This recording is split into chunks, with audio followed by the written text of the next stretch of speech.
Assalamualaikum warahmatullahi wabarakatuh. Selamat pagi Bapak dan Ibu.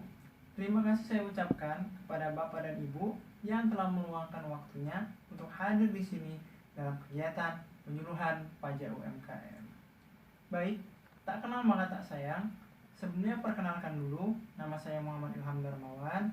Saya dari Kantor Pelayanan Pajak Pratama Palembang, Ilir Barat.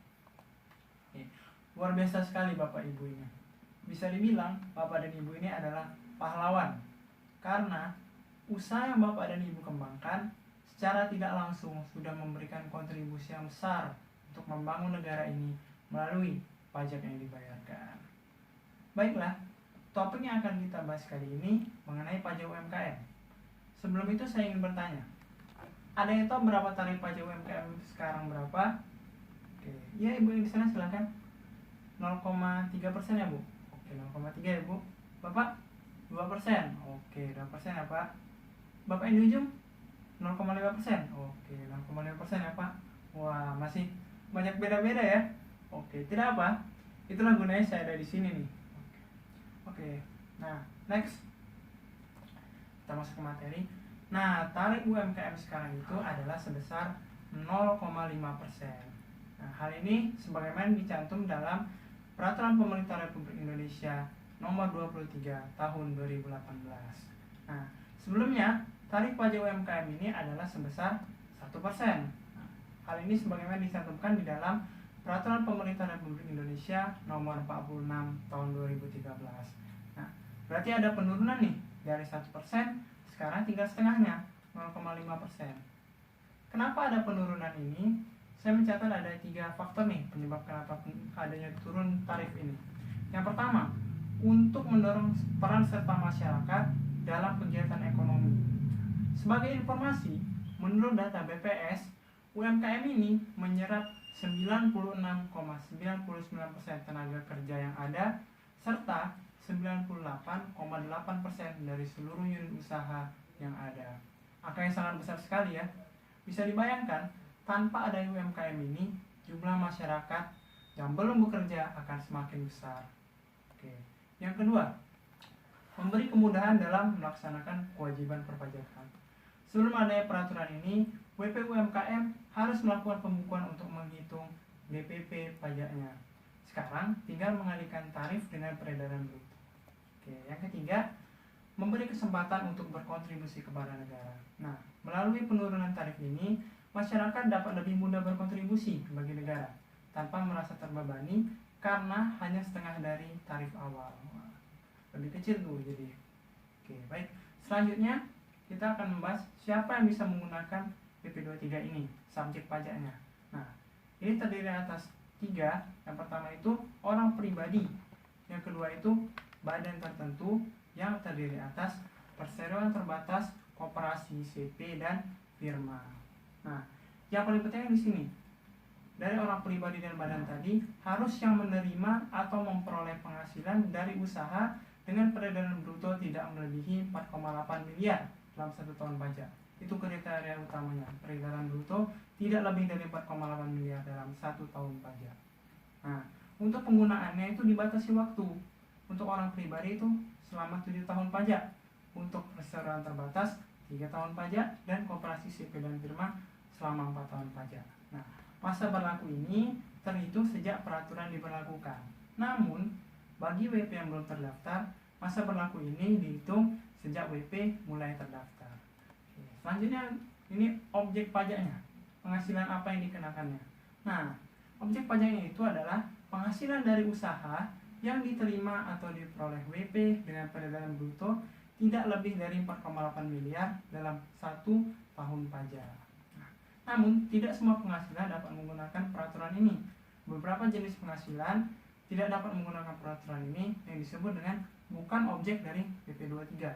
Yang pertama itu adalah penghasilan dari jasa sehubungan dengan pekerjaan bebas. Nah, jelasnya ini lebih ke pekerjaan, bukan usaha. Yang kedua, penghasilan dari luar negeri. Nah, karena semua penghasilan di luar negeri itu dikenai tarif final. Dikenai tarif umum, maaf. Yang ketiga itu penghasilan yang dikenai tarif final. Nah, karena penghasilan taraf final ini sudah dibayar sendiri menggunakan mekanisme khusus. Jadi tidak boleh dimasukkan. Kalau dimasukkan jadi bayarnya 2 kali. Yang keempat, penghasilan yang dikecualikan sebagai objek pajak. Jelas ya? Bukan objek pajak. Bukan objek pajak kok dikenai pajak ya. Jadi jelas tidak dikenai. Next. Nah, tadi kan kita dari penghasilan tadi disebutkan peredaran bruto tuh. Nah, apa peredaran bruto itu? Peredaran bruto adalah penghasilan dari data usaha sebelum dikurangi potongan penjualan, potongan tunai, dan potongan sejenis. Pokoknya nggak boleh dikurangi potongan. Nah, kalau misalnya tempat usahanya memiliki cabang, maka sebesar total dari seluruh gerai atau outlet baik pusat di cabang, jadi seluruh cabangnya digabungin. Terus untuk WPOP suami istri dengan status pisah harta atau memilih terpisah, itu peredaran brutonya digabung antara suami dan istri karena masih satu kesatuan antara suami dan istri tadi. Oke. Nah, untuk menghitung pajak terutangnya mudah sekali, yaitu sebesar tarif dikalikan dengan peredaran bruto. Tarif 0,5% peredaran bruto seperti yang sudah dijelaskan sebelumnya. Nah, saya kasih contoh. Misal nih, Pak Bambang itu punya usaha pempek. Dia mempunyai 3 tempat jualan di Jakarta, Palembang, sama di Surabaya. Dimana untuk di Jakarta itu omsetnya 2 miliar. Dan di Palembang dan di Surabaya omsetnya 1 miliar. Nah, yang pertama tadi tahapnya kita harus menghitung dulu peredaran bruto.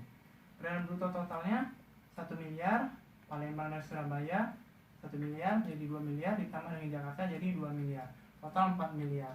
Nah, peredaran bruto tidak sampai 4,8. Jadi, boleh menggunakan BP ini.